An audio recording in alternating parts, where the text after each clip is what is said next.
So my gravity, if I could have your attention. Please stop talking. Please stop. My gravity topic is about looking deeper into the brain and the mind and how you can get the most out of them. Have you ever been in an experience where you are in the middle of a conversation and you cannot remember what you're going to say next? Or a strange feeling of a kind of fog in your head that you can't seem to shake? Believe it or not, there are ways to combat this. The benefits of doing that include more than remembering what you ate for dinner last night. Understanding how your brain works and keeping it healthy can positively impact everyday decisions and long-term well-being. I'm interested in this subject because there is a history of Alzheimer's and dementia in my family, and there are some very interesting new studies being done about how you can fight dementia and Alzheimer's and other brain health issues. And also, depression is in your brain, and a lot of issues that are going on in our society stems from unhealthy brains.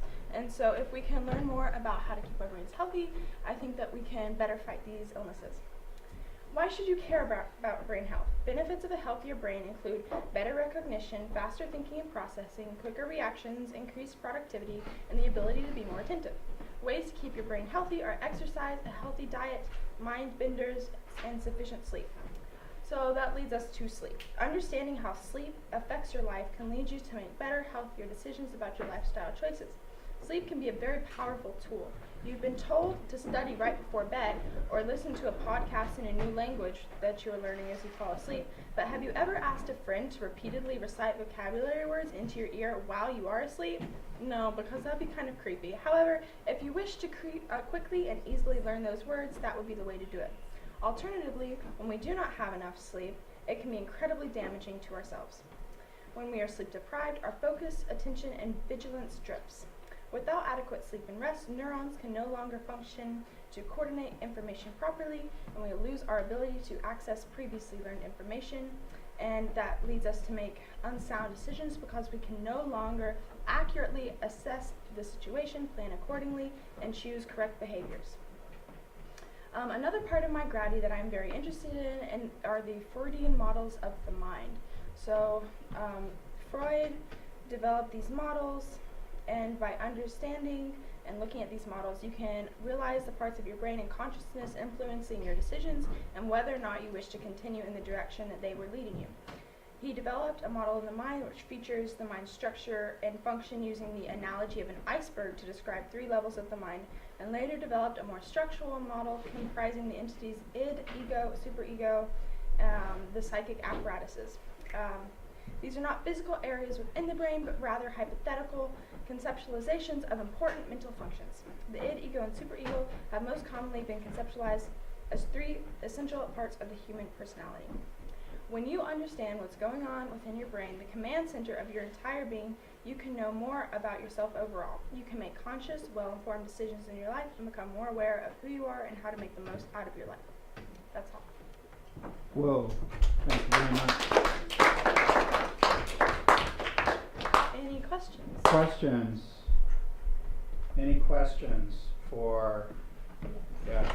Are you researching this to maybe help prevent and stop you from, or help you fight it if you were to ever get Alzheimer's in the future? Alzheimer's is a gene that that's in your DNA. So it's more likely that it'll be other illnesses that I'm like trying to fight within myself. But yeah, there are some really cool studies about Alzheimer's going on, and dementia, and some of these brain sicknesses come from a buildup of like unhealthy things around like the synapses and the neurons and stuff. And just understanding what's going on and understanding what causes those buildups can help you like just do things to prevent that. So trying to fight that, even if you can't totally. Any other questions? Any other questions for Sophia? Can you, it's interesting that you talk about sleep, because that's something that comes up all the time when we're talking about student performance? Yeah. Not getting enough sleep. Yeah. Alright. I like to sleep at Can like you say, is there like anything more that you can say about like connection between sleep and like, you know, cognitive performance, alertness, being able to learn things? Yeah, well, I haven't gone into depth about researching this yet, but something that I learned just in the brief times that I did do some research was that when you don't have enough sleep, your brain can't recall the information that you've learned from past experiences, which is one of the reasons why you can behave poorly or just not pay attention or whatever. And also, if you don't get enough sleep, you want to fall asleep during class. That's just kind of the way it works. And that prevents you learning more. So that's why you should sleep at night. And that's what Why you should sleep at night? I'm pointing the camera at him. Yeah, he just wakes up at 5 for some reason to play on his phone. That's the only problem. He's got a bad But he dream. didn't wake up at 5. I tried to wake him up at 5:45 and Really? yes, and I was like, Henry, yes. All right. Yeah, he has to leave. Any other questions for I was in Sophia? your room chilling for like half Anything an hour. else? Really? Yes. All right. Thank you very much.